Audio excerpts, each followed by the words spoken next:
Yo, what's up guys? It's Talon, and today we're going to be coaching a Grandmaster top laner. I think this video is really going to be valuable for people who are curious about what to be doing on split pushers. A lot of people are super confused on how to find value. They'll be strong in lane, they'll play well, then they just try to team fight a lot without really understanding the purpose of a side laner. So I think this video will be valuable for those types of people. If you're interested in getting coached by a rank 1 solo queue player like myself, just DM me on Discord, Talon1169, or through the link in the description to my Discord server. $25 an hour for coaching. His game sound might be a little loud, so it might be a little annoying there, but I don't care. You know, you guys can be annoyed. It doesn't bother me. I'm not the one who has to watch the video. Either way, see you guys later. I hope you enjoy the video. Yeah, I'm recording now, but what's your peak rank and your current rank as well? My peak rank is Grandmaster. And my current rank right now is Grandmaster. I just hit it. Gotcha. Okay. Do you have any specific goal with the coaching or anything, or just trying to get better, basically? Just trying to get better. Just knowing when to split push and like when to like snowball my lead. Yeah. All right. When to win the game, basically. Gotcha. Sounds good. Then yeah, we can just go into the replay unless you have any questions before we start. So with these two games, I didn't know like what I was supposed to do during the team fight. And then the second game, so that's the first game against Jax, and then the second game against Volibear, I didn't know like what to do split pushing and when to team fight. Because I was the most fed person on the team. So I'll show you the first game, which is versus Jax, which is this one. All right, sounds good. Yeah, we'll just go into it, and yeah, as I'm talking through it, just let me know when you have questions and whatever. Otherwise, we'll just basically I'll point out the things I see you could do differently, or that type of thing, and then yeah, we'll just go from there. We'll write notes at the end, obviously. I don't know if you've seen like the coaching before, if you know how it goes, but yeah. Okay, cool. Also, like initially, I'm just thinking, looks like my jungler's pathing towards me, and they have a pretty strong early game jungle, so it's just something to be aware of. But obviously, there's not really anything you'd really know yet, but we'll see. Also, you're taking TP and he has Ignite, so you have to understand that you can't ever really like win fights for the most part. Like you can win early trades if you want, but you don't need to, and your goal is not really to fight him a lot.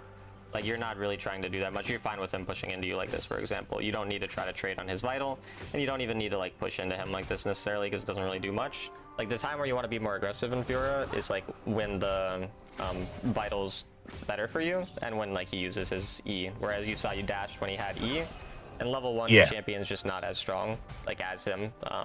Especially when the vital sucks for you. The vital's better, you can maybe play better, like you know, play more aggressive, but you really want to play for level 2. So if he's going to push into you and give you free level 2, then you can kind of play around that. You can also try dashing and then second abilitying mid-air to stun him, like if he has his stun up like that. Yeah, okay.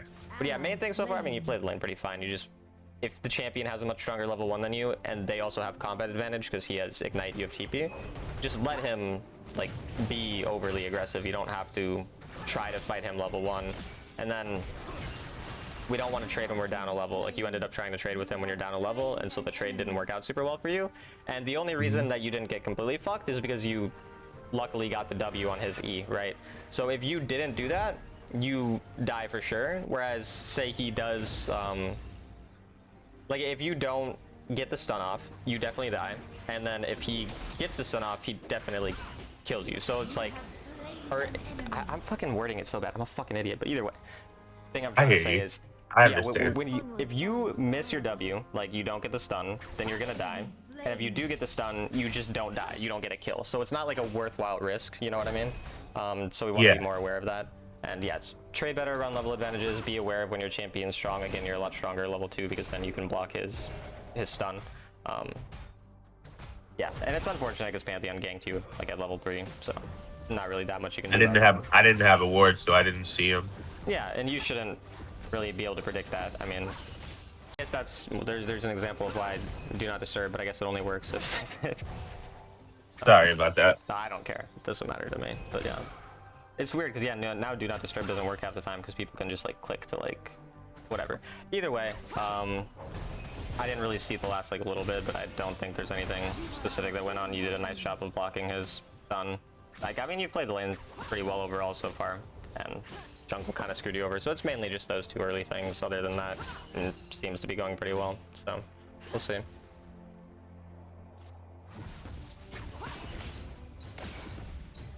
So I put here because I see Pantheon is top lane. No, that's totally fine. I might not stick around for this plate, though. The only problem with sticking around for this plate is now Jax can come, so then he could try to fuck with you and, like, stop your back, and he gets control of the next wave. Like, I like that you're getting a plate, so you're completely right to get the plates there, but leaving after 2, after we get the Demolish Rock and everything, it means we get back in the lane right away so we can have control and continue to, like, pressure our lead really hard. Whereas when you do it like this, now he gets complete control over the lane.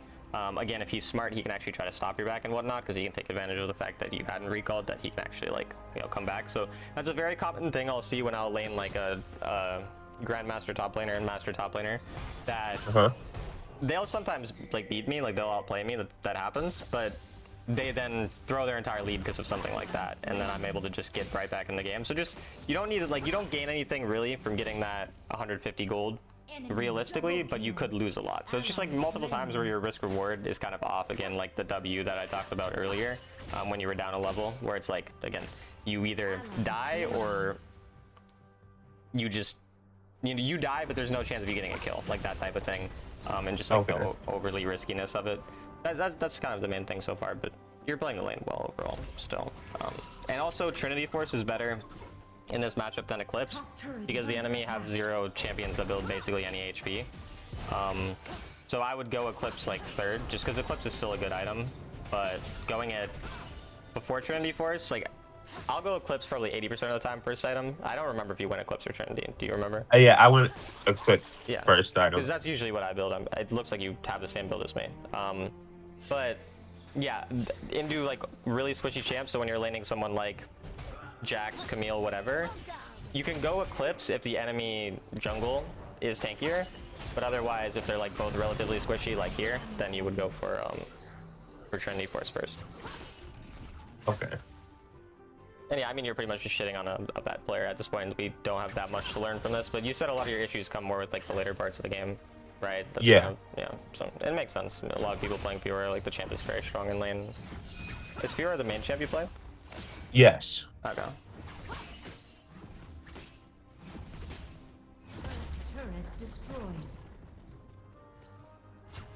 Yeah, and at this point, what I would probably want to do is go mid and get mid prio, and then kind of pressure mid so that I can rotate into the fight as well. But if Jack shows up, you have to go bot initially. And it looks like you have TP, actually. So yeah, since you have TP up, you actually just go bot, because then you can just TP after. Whereas, yeah, if we give up bot like this, and we just go to a fight, again, we have a chance of something working out when you're already in a good spot in the game's already going well, and you have a guarantee of Jax getting a fuck ton of gold. So even though it's not going to be a big problem, because you do get to rotate and there's a decent chance of you popping off in the fight, like, you have TP up, right? Like, I'm pretty sure I see it correctly. Yeah, like, there's no reason that you couldn't have just pushed the wave out first, whereas again, you're just unnecessarily risky play here that has to work out, and your champion doesn't want a team fight. So again, we're going to see a good outcome, and then we're going to be like, oh, it's fine, and then you're thinking, oh, I can TP back now. But the problem is now you already lose a turret, and then you might even die here. I think, okay, if you outplay him, that's pretty funny, but obviously, yeah. Still not great.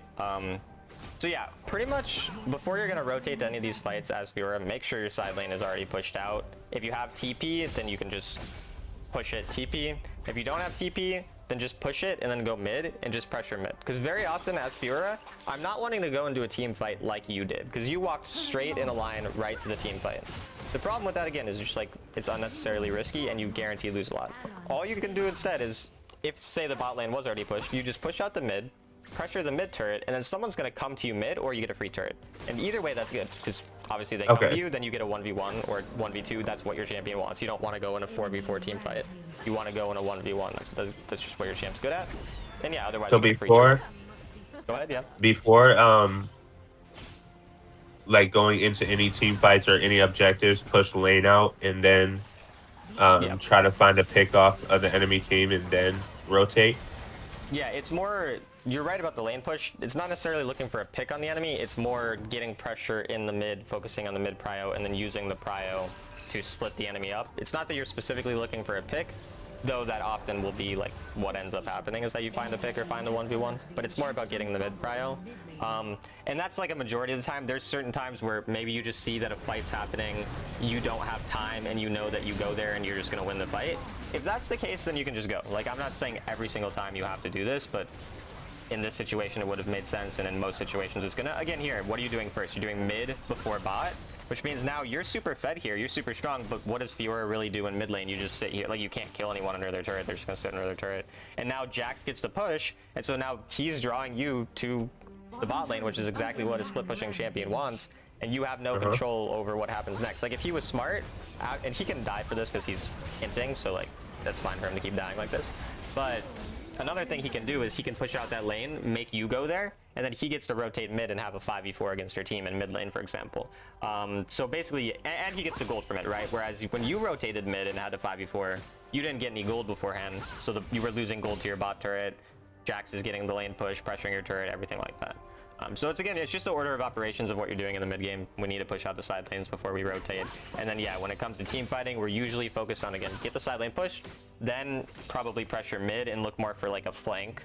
Be patient. You like think of yourself in a team fight mostly as an assassin, where you're being patient, you're letting the fight develop, and then you're going in late. Unless you have a tank that you want to one-shot, because your ultimate can one-shot a tank. But any questions on that, or does that make sense?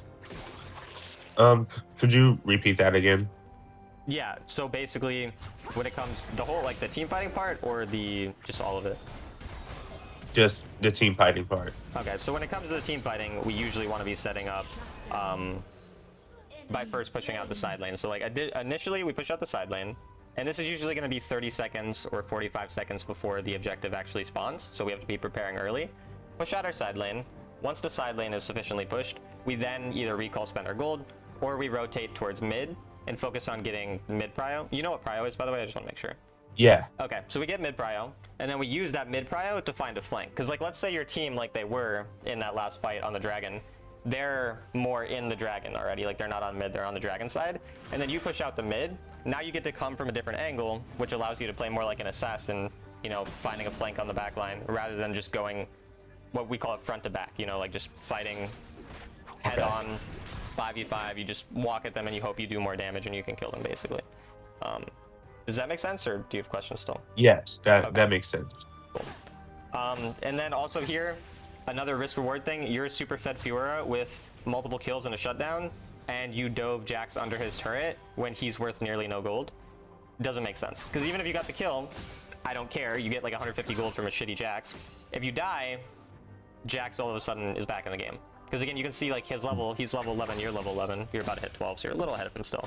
But he's nearly as strong as you at this point. He can actually fight you, he can actually play the game, when he should never have been able to play the game based on how his early game went. And then this is perfectly fine. Like, you should be bot here. I know it's going to feel bad because sometimes your team's going to die in this type of situation when you do this as Fiora. But the reality is, you go to this fight, you're going to lose anyway. Your champion's not that good in these types of team fights. You're not going to be able to solo carry. So you made the correct choice here. And then you should recall and go topside. So this is what we need to understand. You're not getting this inhib. Like, this thing's not dying. It's just not. Okay. Someone's going to respawn in time. And why do we know someone's going to come? Like, do you know why I knew that Jax or someone's going to come? Because they finished the dragon and saved me up. Yeah, so what the fuck else are they going to do?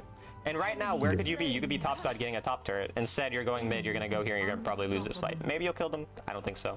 But it's possible. You should kill Morgana. Okay. So we get her flash. Not the end of the world, but imagine you got that top turret, you have top lane pushing, and now someone has to respond to you topside instead of pressuring Baron. That's a lot more effective than what happens here. Now, again, outcome-wise, it's not bad, but you trade kill 1 for 1. And again, if the enemy were smart, they would have already reset and been preparing for Baron. Luckily, they're not very good, but again, in a better game, that's going to be like what's going to end up happening. They're going to pressure Baron, and you're going to go there and just die. And then where should you be right now on the map? Topside. Yeah, you should be topside. Again, the pressure on the topside turret, that's what your job is. Like, the problem is, and it's a very common problem, I understand, like, this feeling is like, you get fed on Fiora, and I can totally see, like, this is the exact problem. I've played a lot of Fiora, and for a long time, I would not climb on it. Like, it was only this season and last season I was really able to climb with this champion. And I would have the same thing. I win lane, I'm fed, I'm strong. but my team is a little behind. Like the gold is even here because you're ahead, but they're a little behind. You go and you try to team fight, and then you just lose because your champion just you're gonna get some kills. You're gonna do well because you're fed, but you can't carry a fight like you can carry if you're a fed Orianna, for example, or fed, you know. Wait, so I have a question. Yeah. So if I'm the one fed on my team, wouldn't it be reliable for me to go in the team fight because I'm the one that's strongest and they won't win without me?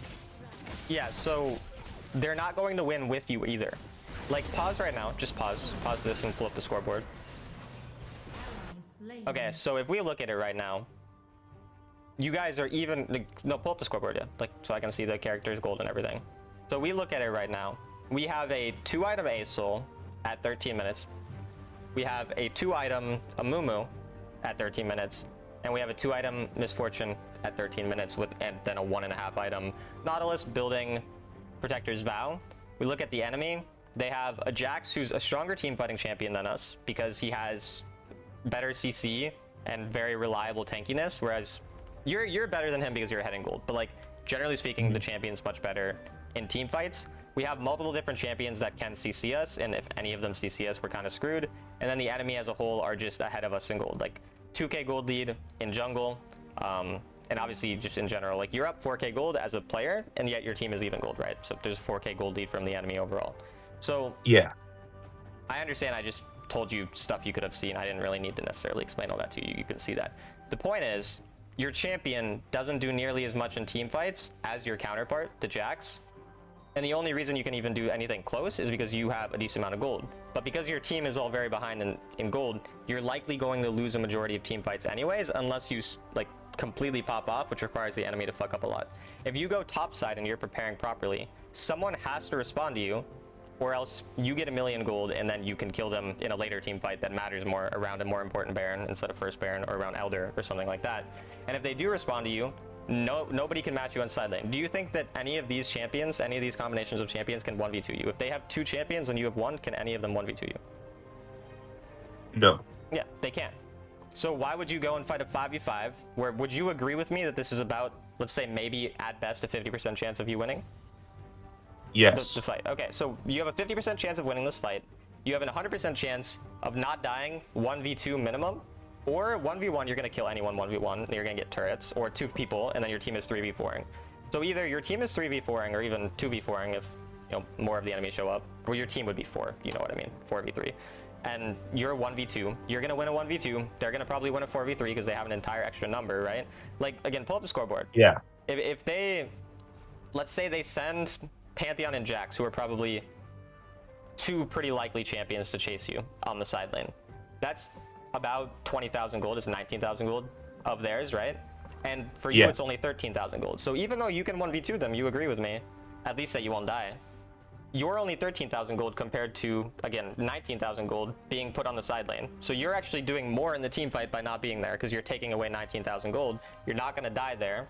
And again, you're also itemizing for it. Like you have Hull Breaker, so why would we team fight as well? It's just an additional thing. And your champion doesn't want a team fight. If you want a team fight, lock in a different champion that's good at team fighting and then just do the same thing. But have your macro be like this, right? Because what you're doing, for example, if you're playing Darius and you're kind of fed on Darius, you can do this, but you can't do this with Fiora. But I didn't explain it the best. Do you still have questions about that, or? No, that makes sense. Okay. So yeah, we can start the replay unless you have more. And then yeah, you're gonna go to the fight. You're gonna go into a bunch of people, and then even though you're fed, this is what happens. Like you end up maybe getting a kill or 2. It's kind of messy. It's not great, but because you're fed, it's not horrible. Anytime that you're not this fed, it's just not gonna work at all. And when you are this fed, it's just gonna be really messy, and it's probably gonna lead to a roughly even fight. That again, everyone has to play very badly for you to even kind of have an okay outcome. And it's also fine for you to fight after the waves are pushed, because then you'll have some level of pressure as well. So like, let's say the top lane was pushed, then you know the enemy have to respond, for example. Then you go here afterwards, and then say Jax has to go topside, right? Now you have a 5v4 on the Baron or something. So if you see the enemy are there topside, you made them go there, and you have the wave pushing, and then they have to respond to that, then you can go. But the fight did work out better outcome-wise than I'd expected to. But even here, you can see how low health we are. It's all pretty 50-50. Luckily, you guys did come out on top, but I'm assuming, like, because this game's a loss, right? It was like the one of the ones where you had like, yeah, 12 this kills. is Yeah, and you have like an both S rating loss. And this is going to be like a common thing, because again, you're going to do well, you're going to get fed, and then eventually you're going to show up to a fight, you're just not going to be strong enough. Like, why would you go mid lane initially here instead of bot? You eventually realize that you should be bot. But even just the fact that you're not reacting right away, going to the side lane, pushing it out, then doing whatever else, that's like, again, the main issue. Your mechanics and your champion are fine. You understand your champion. You seem to be playing the matchups well. We've only seen you play one matchup. But overall, your laning is pretty good. Main issue with your laning is just being a bit safer when you want, like, you need to understand your champ's purpose. Again, into an Ignite Jax with TP, you're probably not going to fight him a bunch, especially with the Pantheon jungle that early, especially around level disadvantage. So if we understand that, that's really the only issue with your early laning. Later on in the game, you just need to make sure your lanes are pushed out before rotating. So even here, like, all so here I wait. Yeah, go ahead. I wait for to see Jackson Pantheon because I didn't see them. And pause here too, because I do want to mention something about this after. But go ahead. So I wait to push out the lane because I didn't see any enemies on the team, so I didn't want to get like jumped on and die. Yeah. So I go to the camp instead of finishing pushing out. Yeah. And so what you're doing there is like 95% what you're supposed to do, and the idea is completely correct. But again, we need to understand, like, you haven't bought Proto Belt, right, yet, or whatever dash thing you would get if you like Stridebreaker, right? Or whatever. But you should buy it. By the time you finish your third item, you should have already bought it. But that doesn't really matter. Regardless, again, we need to think about what happens if the enemy jump on us. So, like, if you go back, you don't need to go back 5 seconds, but just in your mind, you know, your teammates were all mid lane. Jax was there. You didn't really see the enemy yet, but Jax was there in bot side, and then Pantheon, you just saw him on the ground. If Jax and Pantheon jumped on you, what do you do? I take the fight. You W and you run away and then kite into your team. Like, you're not gonna die, and you could fight if they end up giving you a chance. But you're right. You could probably kill them. I would guess you could probably kill them. But regardless, you're gonna W when someone stuns you, and then you're gonna either get out or you're gonna kill them. You're not gonna realistically die unless 5 show up. What happens if 5 show up there? If 5 show up, yeah, then I die and they get the objective on the other side. Yeah, and mid gets pushed and top gets pushed with Baron. So you might die. Honestly, if 5 show up, I think you could W and run away probably, but there's a chance you would die, obviously. Your team guarantees gets mid pushed. Your team gets top pushed, probably get a turret, and they get a dragon. The dragon doesn't matter because each team has a dragon. Does that sound like a negative outcome? No. Okay, I agree. It's a very positive outcome. And then also, let's think about it. What happens if you do go side lane, you get caught in side lane, you die, and then your teammates do nothing? What happens after that? Then I'm just on a respawn timer? Yeah, and does it matter? No, because Why? Baron's not up. Yeah, Baron's not up. So this is the point. Like, this is what you need to understand about split pushing, is there's deaths, and it's pretty much just the risk reward with you. Like, you're not taking risks when it's fine to take the risk, because you could win. Like, you have Baron here, you have side lanes pushed, you could win the game off of a 1v2 outplay here, and if you die 1v2 or 1v5 or however the fuck many people come, I don't give a shit. Nothing happens. It doesn't matter. Like, you don't even currently have a shutdown. I don't think you might, but it doesn't even matter regardless. So again, if you ever have a chance to basically win the entire game, and the negative part is that you probably don't lose the game, and you think the negative part probably won't happen because it'd be pretty weird for 5 people to show up, then you should definitely take it, right? So we just need to understand that. Our goal is to create pressure on the side lane and then use that pressure to let our teammates do other things, whether that's we 1v2 so they can 4v3, or whether that's we push the lane out so someone goes and then we get to rotate to the fight. But you're pretty much always trying to play around numbers advantages as fewer. You're not trying to take these even 4v4, 5v5 fights. If it's like a 2v2 or a 1v1, your champ does well in those. But anything that involves more than 3 people, I don't want the numbers to be even almost ever. Obviously, there's rare situations where it's okay. Like, let's say you're stomping lane, your teammates are stomping lane, you're up 10k gold, then you can just go to the team fights to make sure you guys win if you're like, you know. But that's going to be about it. So, does that make sense? Yes. Cool. We can start the replay unless you have questions. And also, all I really want you doing here is hovering and making sure you have your Hullbreaker. I didn't actually mention that. You can start the replay unless you have another. But I really just want you applying Hullbreaker to this minion. So like, I didn't actually need you to just keep hitting. Oh, that's what I did. Yeah, no, but I want you doing it 10 seconds ago when the wave was being cleared by Jax. I mean, and so you're doing it now. And so I'd start kind of walking forward now that dragon's spawning. Because like now that the dragon's spawning, you want them to know you're here. This is your problem. You're not telling them. What you need to be screaming, hey, I'm here, come fucking try to kill me. Instead, you let your team 5v4 for no reason. And then you see how now this is what happens. Your team dies, and then you get an inhib, but your entire team dies, so it's relatively negative outcome for you. And this is the problem again.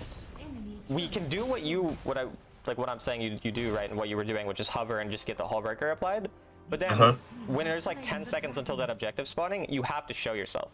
Because the thing you're wanting is not for a 5v4 to happen in a 1v0.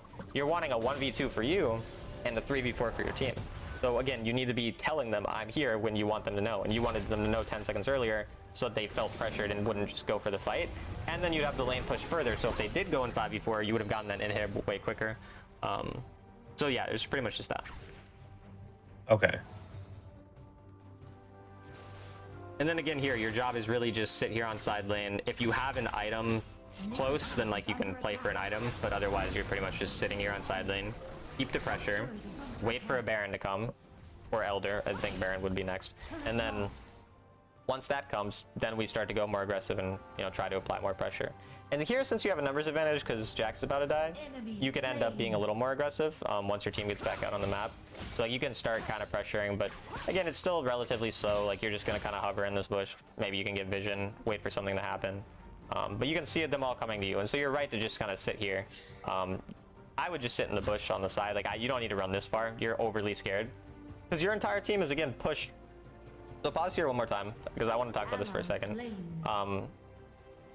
So if you look where your team is on the map, I want you to be able to always draw like a horizontal line across the map. So since your teammates right now are in mid at the exact midpoint of the map, it's okay for you to be at the midpoint. Because if the enemy all come to you from that point, your team can find a really easy like flank angle on them if they see them coming. You're not going to die instantly again, you're Fiora. And then your teammates can also get the wave push. So like 5 seconds ago, you were really far back, running super far back, while your team was even slightly further up in the mid. And we just want to make sure that we understand, like, we can be on that horizontal line with our teammates, even though they're really far away, because then if you're drawing pressure to you on top side like that, they get free push and whatnot. Again, you can see what's happening is a bunch of 5v4s because you're not showing yourself, you're not drawing any pressure, you're completely silent. It's fine for you to be silent when your team was back. So 10 seconds ago, nobody needs to know where you are because your teammates were far back after the fight, they weren't doing anything. But when they're starting to push up, you need to push up at the same time. So again, either you say, hey, I'm fucking here, come try to kill me, because then your team gets free mid push, or if your teammate or if the enemy do just go for this mid fight, you should already be on that top wave currently getting that turret. You know what I mean? Yeah. So that's pretty much it. It's just we need to be taking that pressure again. Again, like you're carrying this game, obviously, like you're the one who's fed, you're doing everything to carry this game, but we need to understand, even with that, we need to be drawing that additional pressure because you're not going to die in a 1v2 ever here. So you can start the replay again unless you have questions, but... Okay, so I do that here. I go to top lane to get this tower, and then I see Caitlyn and Lulu come, and I'm scared of the Caitlyn because she's fed, and I don't think I can kill her. Yeah, no, I agree with you, and that's fine. But again, the problem is your timing. Like, notice when by the time you go here and say, hey, I'm here, your teammate already died because you didn't have that pressure. And so it's fine now that you're kind of backing off. But again, okay, sorry, I keep telling you to pause, but pause one more time. So, what's your goal right now?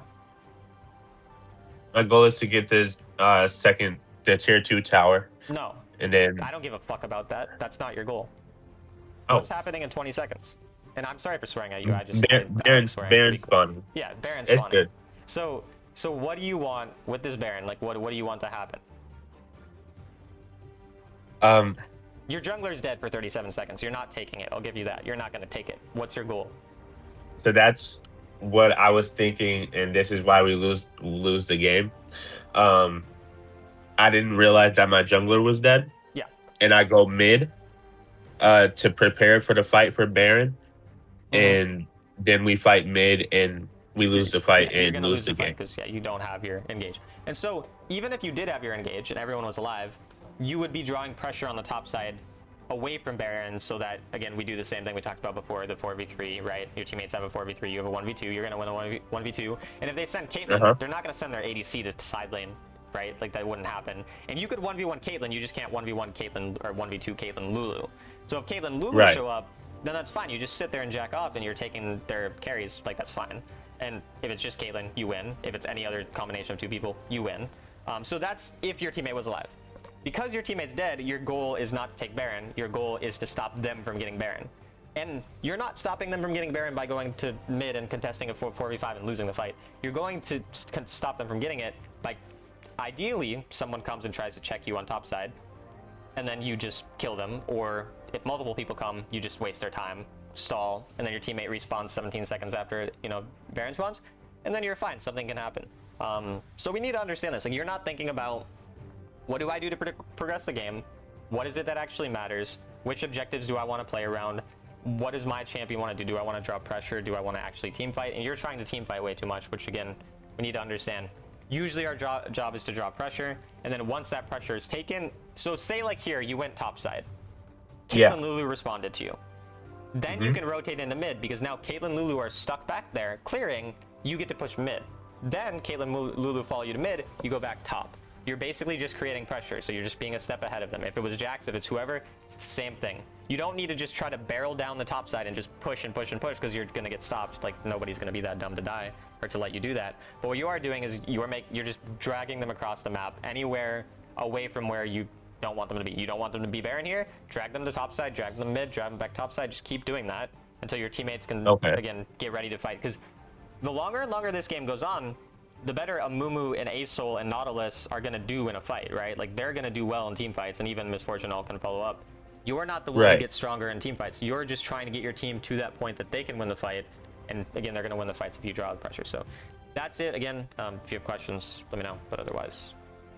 So what I should have did here was stay up, create pressure and draw pressure towards me in the top lane, and let them come to me, and then stall for Baron. Yes, until and what's important too is the timing. Like, you're not really going to be that, like, you can stand right where you are or stand in that bush where you have a ward for right now. But once it's like 10 seconds till Baron spawns, then you go up to the turret and actually show yourself.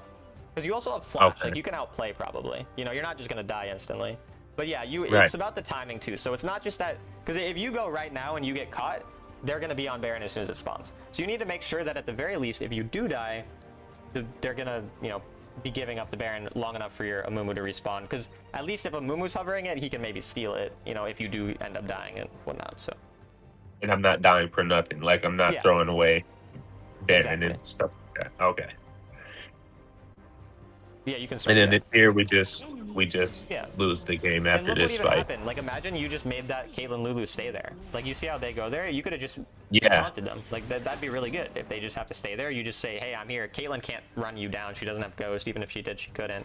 You could dash away. You might take half your HP, but who cares? Like, you have flash if anything really gets scary. Instead, you're going and fighting the Caitlyn Lulu, and you're going to lose the fight. I don't care how fed you are. You have 5 items. I also don't recommend GA. I would say Twin Guard's going to be better. Because you went Death Dance 4th.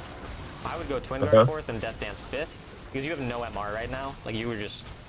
So if Morgana hits you, for example, if Jax, because Jax does a lot of AP, those champions hit you, you're useless. And here you're a 5-item Fiora at 18 minutes, so you're insanely fed, and what did you do in this fight? You did nothing. And that's not your fault. You played the fight pretty fine. Your mechanics aren't bad.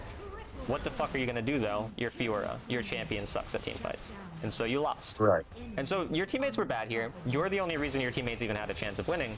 But again, we still need to understand that despite that, we have to be drawing pressure, understanding our actual champion strengths. Again, if you're a different champion, you can do these types of team fight shenanigans and carry the game, but Fiora is just... You have to play like a god to do this. Like, yes, maybe if you played the team fights absolutely perfectly, you have a chance of carrying, but it's just unnecessarily hard compared to what your champion wants to do. So, that all make sense, or any questions about anything? Yeah, that makes sense. Cool. Thank you. All right, and then... Oh yeah, you also don't buy enchant. Like, again, buy enchant after like 3rd item or even 2nd item, because your enchant's 500 gold. You go Proto Belt or Stride Breaker. I think it's called Stride Breaker, but yeah, I use Proto Belt. In this game. Yep, and you didn't buy an enchant this game, so you're just forgetting, because you had 23,000 gold and you didn't buy an enchant. So yeah, we need to remember that for sure. And you also didn't buy anti-heal until 4th. You can buy the Executioner's Culling in lane. Like, get Glutinous Greaves, then get Executioners right away, because it's good into volley. Any champion that heals a lot, just grab it after you get your boots, basically. like Okay. Aatrox 2, those types of champs. It just helps with the 1v1. And again, what's your champion want to do? He wants to 1v1. So if you can build something that helps you 1v1, you do it. So like if I was a different champion, like say you're like a tank Ornn right now into this Volibear, you don't necessarily need to build anti-heal into him right away because you're just trying to get the lane pushed and then be ready for team fights. But your champion wants to side lane him, so you want to be able to do that. And again, he has Ignite, your Vital is shit, let him push level 1. Don't try to do this. Because once again, we're just fighting him when he wants. Do you know what Volibear passive is? No. Okay, so you see the yellow bar. Yes.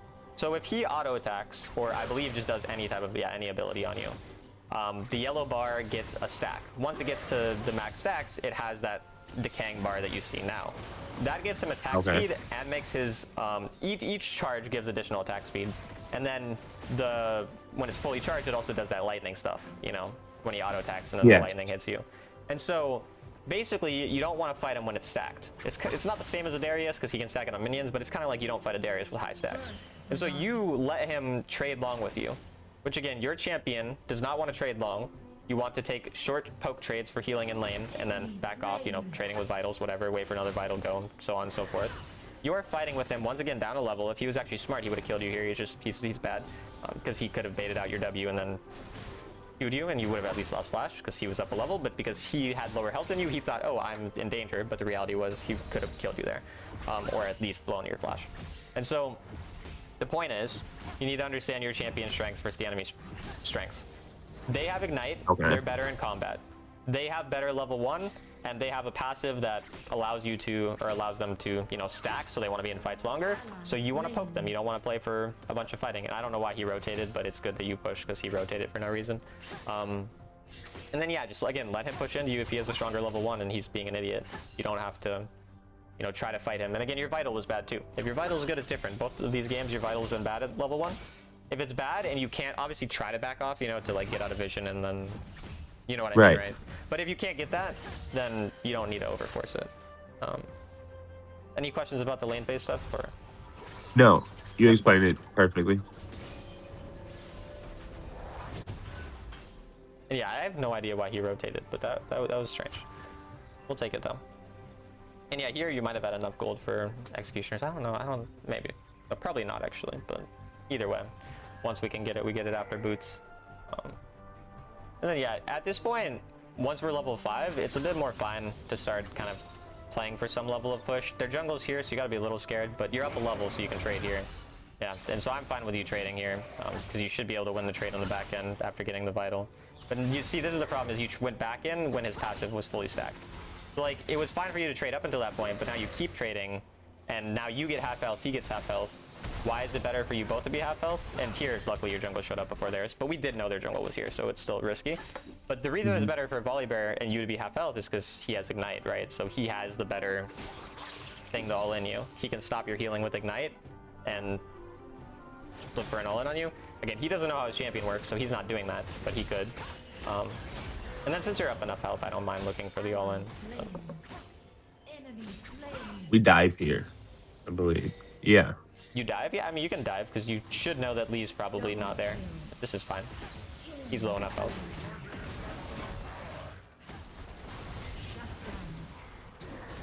I don't think you kill, but yeah. Oh, you actually do. I'm surprised. That's actually really good for you, though. And yeah, the reason it was okay, too, is because you knew Lee would probably be gone, since Lee's camps are spawning at the same time as Rammus, and Rammus has his full top side up, so you would know. So that's totally fine. I'm completely happy with that choice. It was a little messy, but, you know, it works. And again, your laning is good overall. Like, overall, you understand your champion well. Your mechanics and your laning is fine.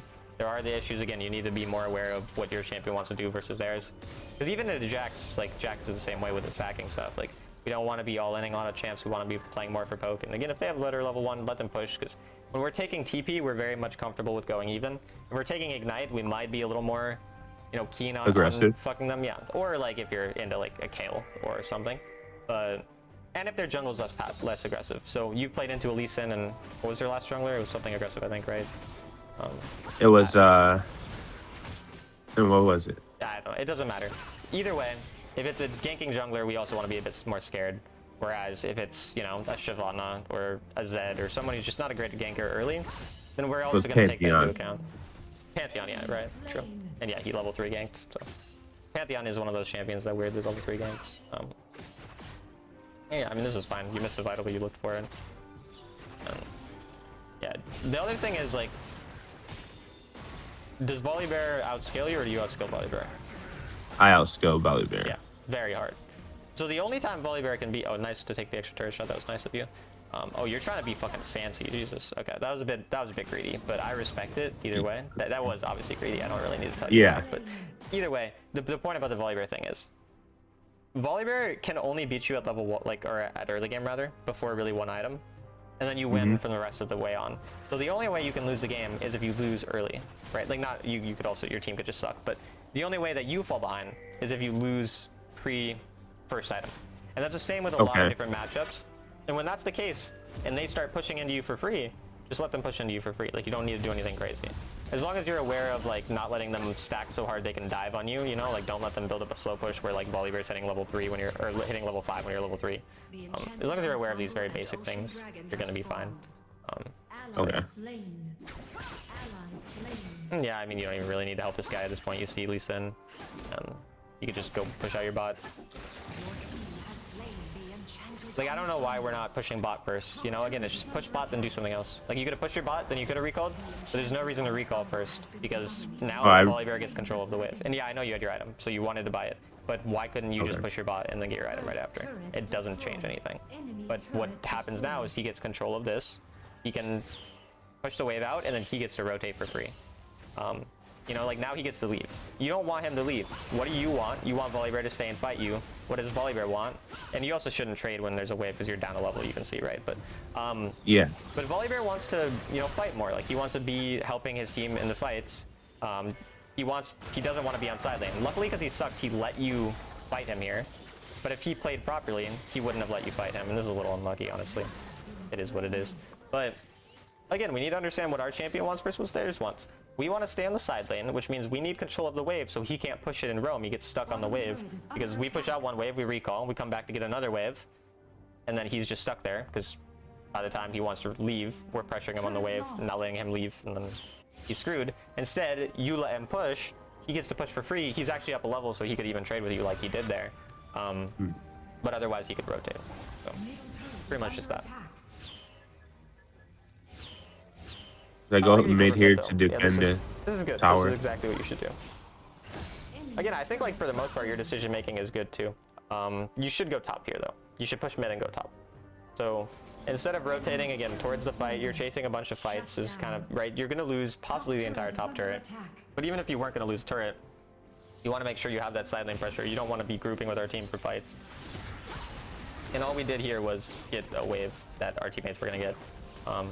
And we lose a top turret, so it's not really about being on your lane, you know, like, just because it's your lane doesn't mean you have to be there. If it's covered, you push out the mid like you did, which was the correct choice, then you find somewhere else to go. You can go top side, push out top side, someone comes top side, now you go mid, someone goes mid, you go top. Like, you're cycling between the waves, just getting as many waves pushed, and then finding fights on your own terms when you're up levels, when you've pushed the waves, when you have a lot of gold.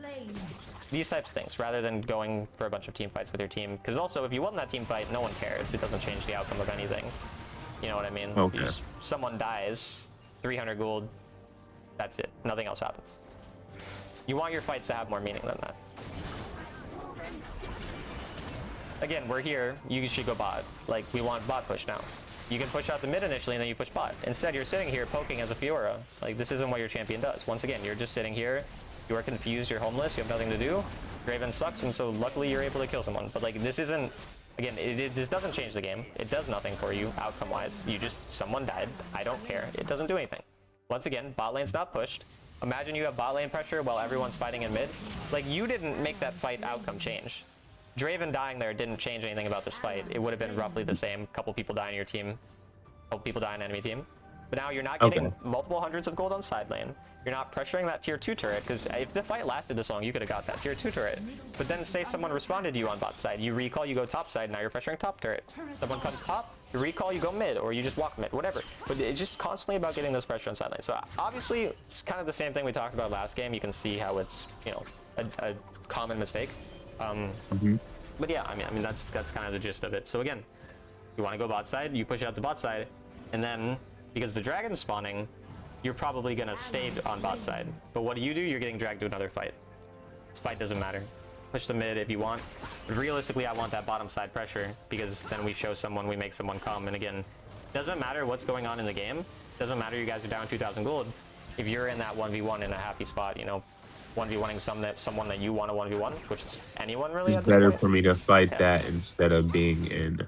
Yeah, and this is even worse than last game because you guys were losing. At least last game you were losing. But yeah. I think you get it though. Like I know I'm repeating myself a lot at this point, so. And yeah, Volley is just a better champion than you in this situation. Like the Volley sucks luckily, so I think it's fine, but and your Veigar's not even here. Like your Veigar thinks he's Fiora, I guess, but I don't really mind your Veigar's choice though, because this dragon doesn't matter. Like you're aware dragons are useless, yes or no? Yes. Okay. So except for soul, right? Like soul matters. So right. That's all. So as long as the soul is denied, it's fine. Here they got the dragon anyway. You just you sat here, you looked pretty because Fiora is a very pretty champion for a while, and nothing else happened. And this is pretty much common. If you're strong enough, you get some kills. If not, we sit here, we do nothing. And now we even lost our inhib. So yeah, I mean I'm assuming the rest of the game will be pretty similar, but we'll see. Yeah, it's pretty bad. I mean, it's a very reasonable thing. Like I said, this is something I struggled with for a long time on Fiora. So like, I completely understand it. It's not an unreasonable mistake to have. But like now, you found this pick. Your goal with this pick is to again just get the waves pushed and get additional pressure. It's not necessarily to like go fight a Baron or something. Plus, you might get another kill too, possibly. And again, you're good at this champion. Like the way you play the fights on the champion is generally good. You have a really good outplay there, and you just keep focusing on getting lanes pushed. I think you can probably outplay this guy, you know.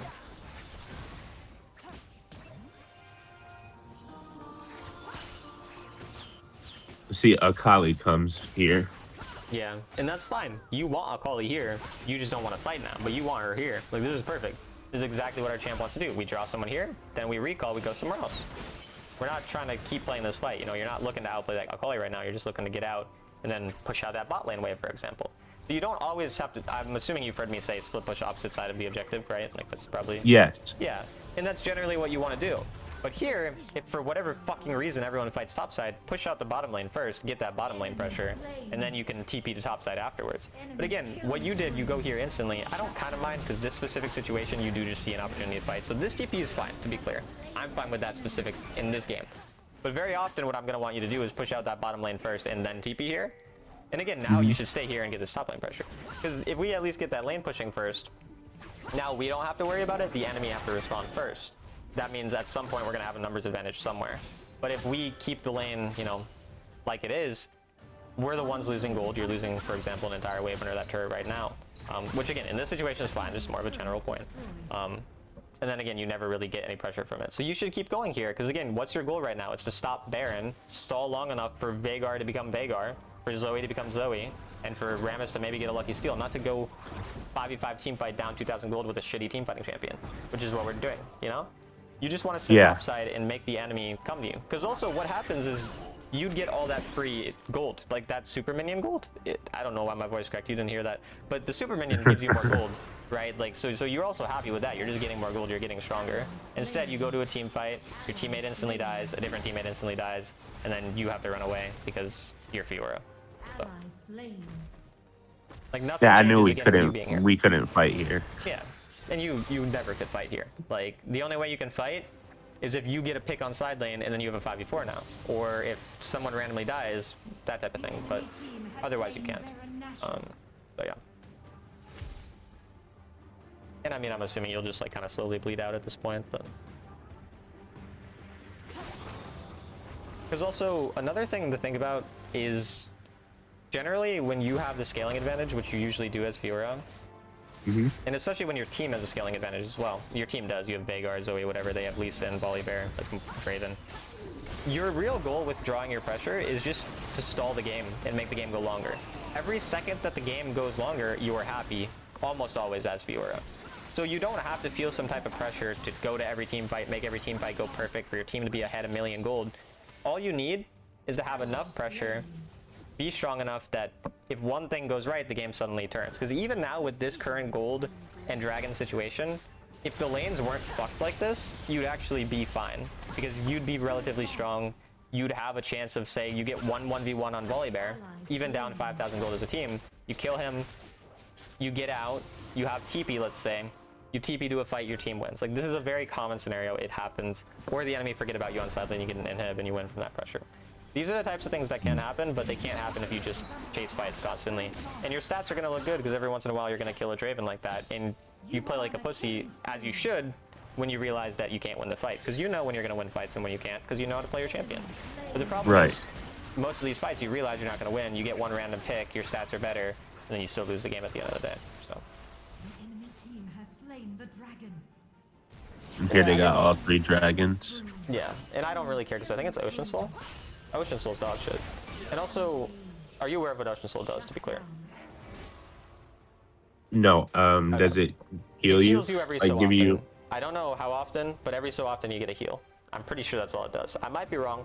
I don't even for sure know what all the souls do, but I'm like 95% sure that's what it does. The point is, what does Fiora do in 1v1s? She usually, at this point in the game, is playing for like an all-in, right? Like you maybe poke an enemy a little bit, then you're gonna find an all-in. So with an Ocean Soul, they only get 1 or 2 procs of the healing off, you know? I don't know how often it is, so maybe it's 3 or 4, but it's not that many procs of the healing, and you have anti-heal as well. So I don't care. Like, you can still win the game with them having a soul. It really doesn't matter. Even if it's an Infernal Soul, that just means they have, what, like 6 or 8% extra damage type of thing? Yeah. Usually you don't lose a fight by 8% HP. Usually it's won by more than that. Sometimes it is, so it matters. I'm not saying it doesn't matter, but it's not like you just lose a game off it. So when we understand that, having this pressure on side lane, I mean, your team is still only down 2,000 gold, and that's with 3 fucking inhibs dead. Like, if you have this pressure and the game stalls out, again, we've seen you've been useless in many, many fights. If you'd used those fights to get side lane pressure, you probably wouldn't have lost 3 inhibs. You'd have that additional pressure, your team is going to be close in gold, and all you need is one fight where a Veigar one-shots someone. That's entirely realistic, or where Rammus catches someone out and then Varus kills them.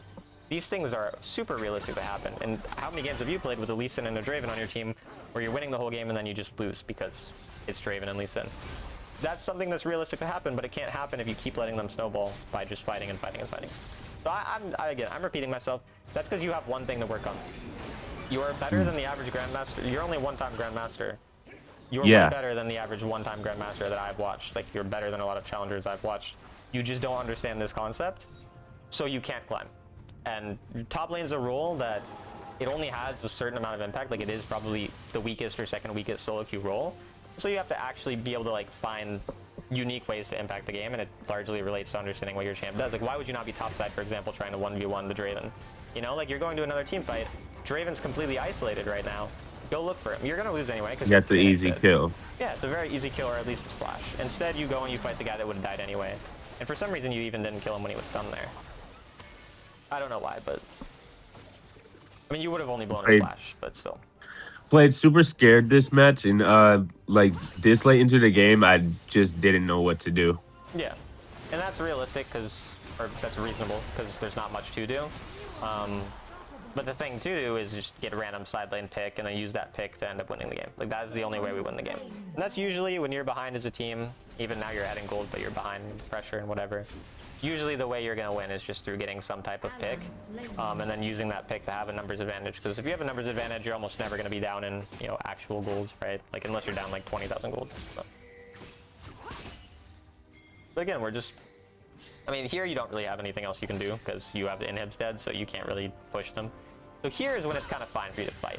If you find this weird scenario where you're pretty strong, one of the enemy are dead, and your sides are being pushed to the point that you can't really, you know, get anything done, like, this is a fine time for you to fight. So here, I'm pretty fine with you grouping for this fight and just trying to win. I don't know why you're so far back, though. Like, you could have been further up looking for damage on that guy when he tried to kill your teammate. A bit scared in a lot of these fights. So you are a little overly scared in some of the fights as well, which is fair because your champion is bad in team fights, but probably could have been a bit more aggressive a couple times. So.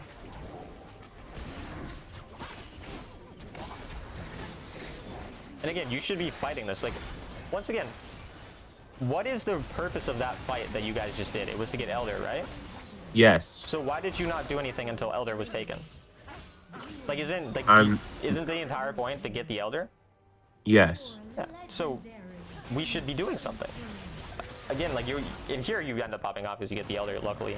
But you could have easily been fighting those people trying to walk up to your teammate, trying to steal the Elder, and guaranteed that you guys don't lose the Elder because you would have just pressured them off, probably won the fight because you had numbers advantage, whatever. Instead, you waited until your teammate got the Elder. Luckily, he got it, so you end up winning the fight. But it's really, you know, you're still just gonna lose the game.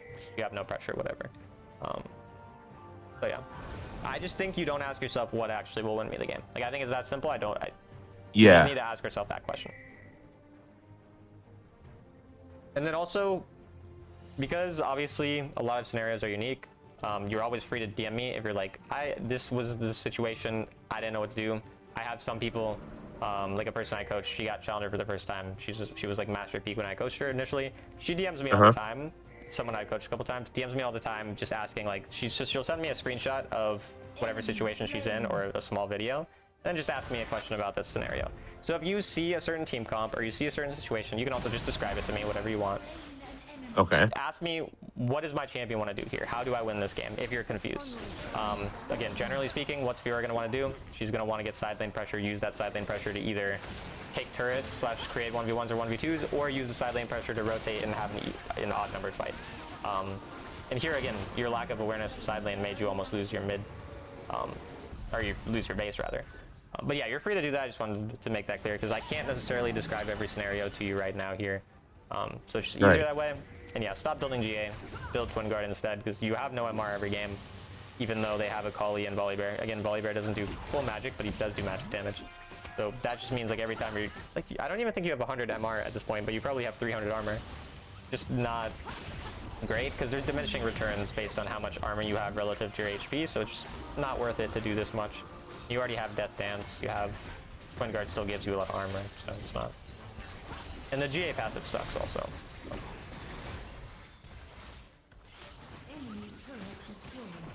So once again, like, you have Baron, you should be topside, right? I think that's just kind of obvious at this point. Yeah. But yeah, like, what is that a kill on Akali do? Again, it doesn't actually do anything, because Akali's not their wave clear. So you're not killing the champion who's going to wave clear, and you have Baron, so you're going to be pushing them under their turret anyway. I think you honestly could have won this game even from this point right now, if we just focused on pushing out the top side.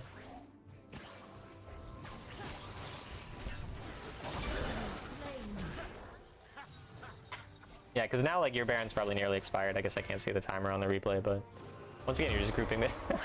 That was a pretty funny stasis there. But yeah, this is pretty much just what happens. So. Are there any questions about this or just other games in general? Because I know, again, we probably have the main points covered at this point. So I've had a lot of games where I do really well but don't end up winning it. I get like an A rating or an S rating. Yeah. Where I'm super fed. The purpose of like being ahead that far ahead is just getting side lane pressure and trying to go for their nexus instead of just team. It's not about killing the nexus. It's about giving your team the ability to, like, do something. Like, this is the problem, is a lot of people are thinking, they always tell me, like, well, my teammates always lose every fight, I can't trust them, they're shit. And you're right, your teammates are shit, but the problem is, or the thing is, you can make their game easy and you can make them have to do something. Like, people climb as solo queue support, for example. In like actual sports, not like, you know, luck support. They're able to do this because they're able to, in some way, make their teammates' game easy enough that they can win. And that's your goal. Your goal is to make your teammates' game easier. Your goal is not to take their nexus by split pushing, because you're going to backdoor maybe 1 in 20 games. It's just not something, because they're not going to, like, let you. Your goal is to have as much pressure as possible so your team can eventually win fights without you. The way they're going to win fights without you is, if they're a scaling comp like your comp here, your pressure makes it so that they don't get pressured as much. So you're drawing the jungler to you a lot. Or you're making it so that the enemy have to 1v2 you so that they can 4v3 in fights. You're just trying to create numbers advantages. So basically, your entire goal is numbers advantages. It's not about getting the Nexus. I mean, eventually you want to get the Nexus because that's how we win the game. But your goal is not to kill their Nexus through split pushing. It's just to have pressure, get yourself strong enough so that you can continue to apply that pressure throughout the game, And then when you deem it fit, you can then rotate to the fights, which again is like, I already draw someone to me, and now I know I can't get the turret. So like, for example, say there's an Ornn who just keeps stopping you on side lane, or a Malphite. You make sure you get the Malphite to come to you, and then you leave. Because now Malphite's stuck there, and you can go 5v4. So it's just about numbers advantages at the end of the day. Like does that answer your question, or not really? Yes. Okay. And yeah, I mean, this game, like, you guys are up 17,000 gold and you're going to lose because of how little side lane pressure we had. And yeah, I mean, it makes sense that you have good stats and you lose, because you're always scared in fights. You only take the fights that look... That was a unique flash, I guess you're trying to steal, but that was weird. Either way, you were always scared in fights. You're always playing the fights. You're only doing what's, like, good for you in the fights. You're pretty much just taking kills when you can, right? Which is fine. And you do well in lane. So you're going to generally have that good, like, have good stats. You're going to be fine in the games. It's going to feel fine. But the reality is, again, we could be having all this pressure and actually be, like, carrying the games rather than just hoping that... You're probably 55% more valuable to your team than Volibear, for example, this game. Like, you are more valuable than him. You've done more. But you're not so much more valuable that you're just never going to lose the game. You know what I mean? Whereas, like, if this is, like, starting Fiora, like, starting's never going to lose this game. Or something like that. So...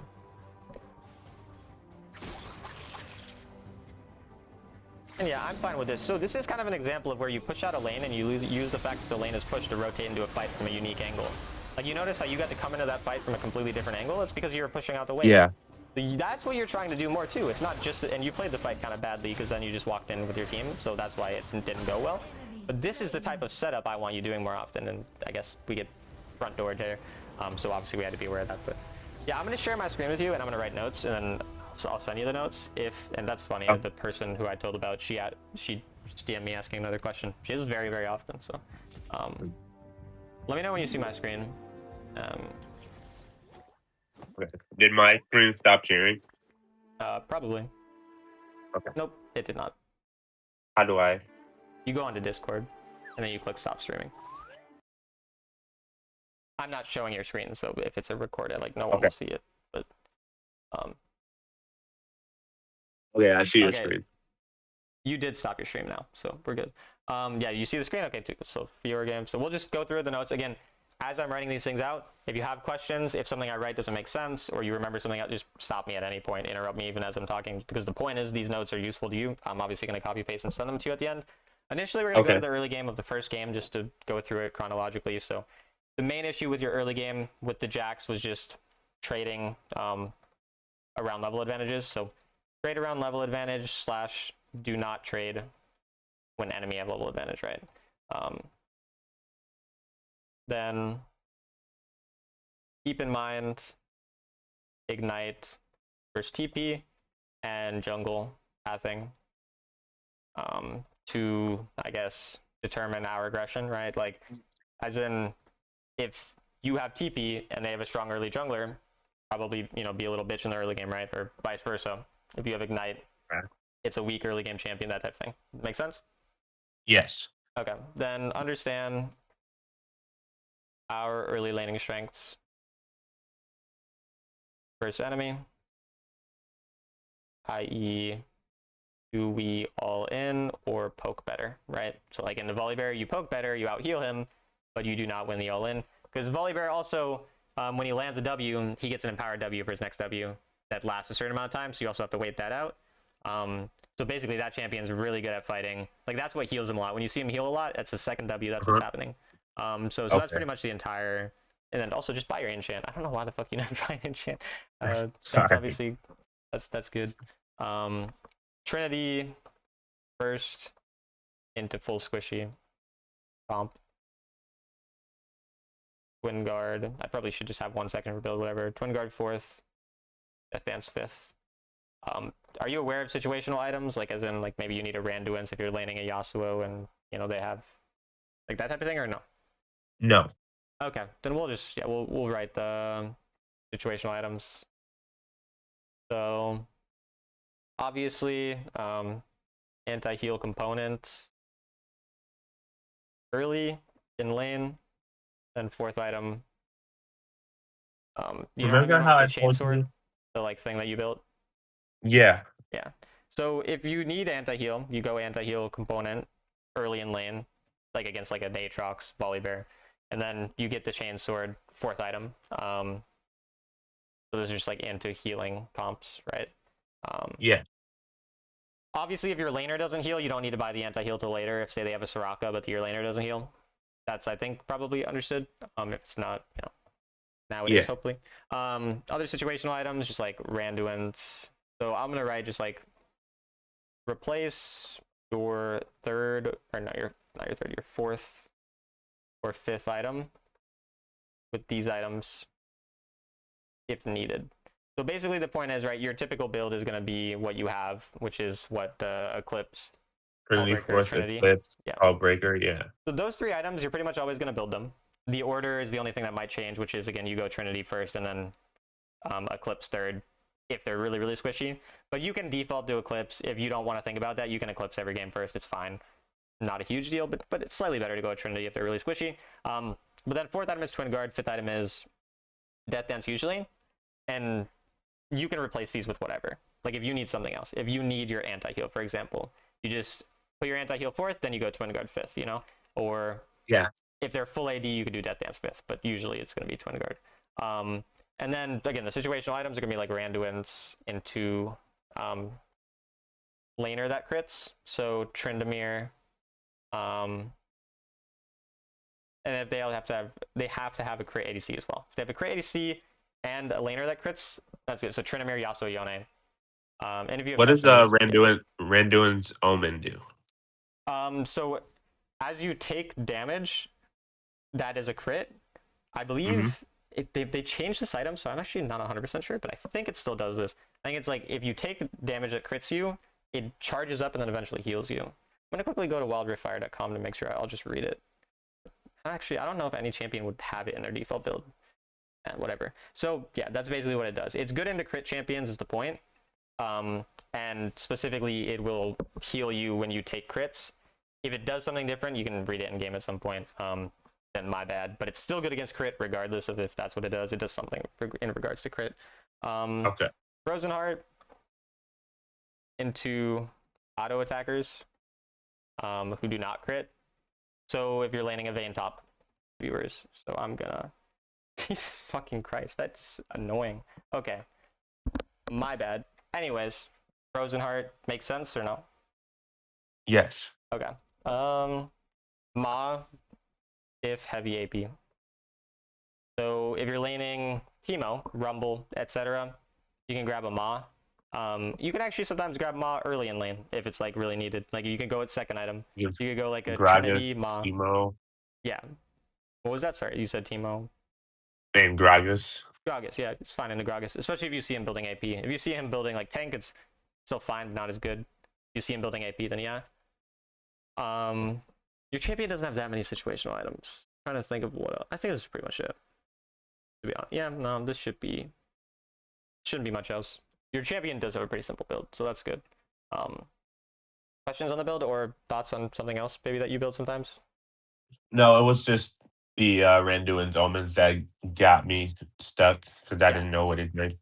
Yeah, I just think of it good into crit. Don't need to really think too much more than that. Then yeah, going back into the gameplay stuff. Pretty much early game there was that. Don't all in the volley, level diffs. Pay attention to jungle pathing. Otherwise, your early game is pretty fine. Let them push level 1 if they want. So let them push level 1 if they feel like it. You know, like mid game to push out lanes and yeah. So push out. Oh, that kind of reminds me as well about the push wave about, and I'll write the other part after. But push it about 30 to 45 seconds before objective, so we can rotate basically, right? Like we want to make sure our lane is pushed out. Sometimes for you it's even less, but so we can rotate or continue to push. Like it depends on the situation.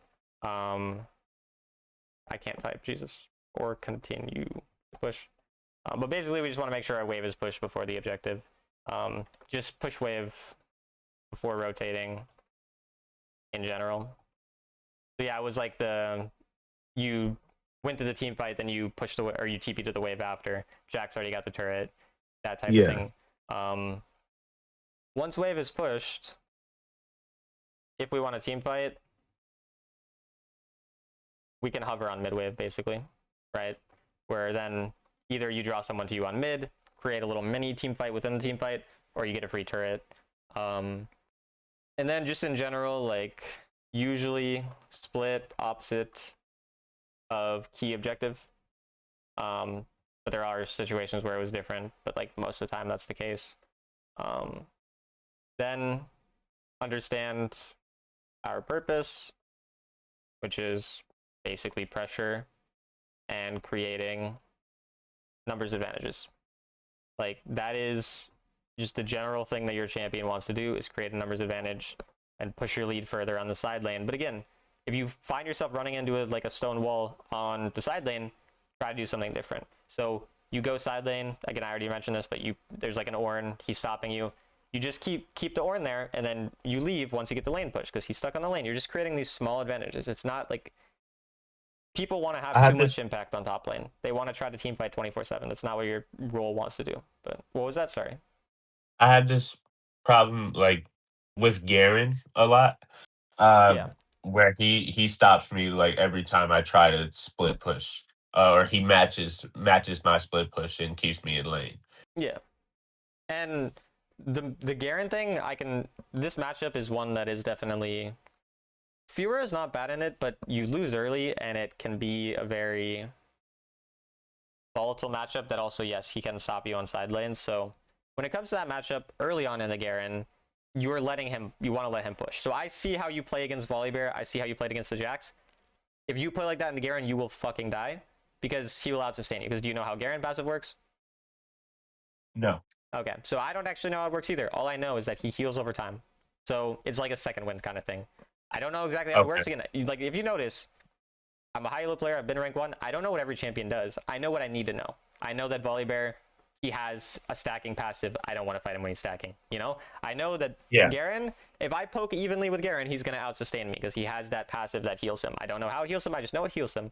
And so in relation to that, if I'm 50% HP and Garen's 50% HP, I'm losing because he's going to heal. Not to mention, he's probably going to have Ignite in your TP.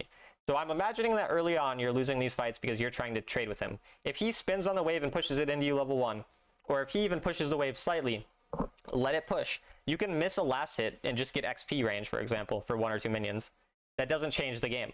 But what does change the game is dying to Garen early and then it being snowballed, whatever. Because you'll outscale Garen 2-3 items. Like, you get to there, you will be able to beat him on side lane if you're ahead or even.